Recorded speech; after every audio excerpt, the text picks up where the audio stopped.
What's the meaning of anthropology?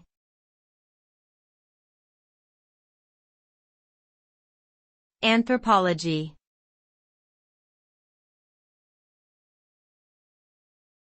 Anthropology.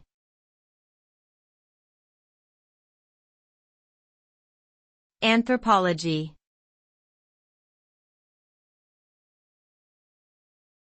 Anthropology.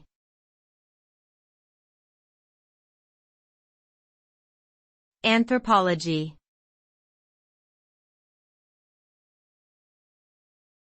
Anthropology is the study of human beings and their societies, cultures, behaviors, and physical characteristics from the past to present.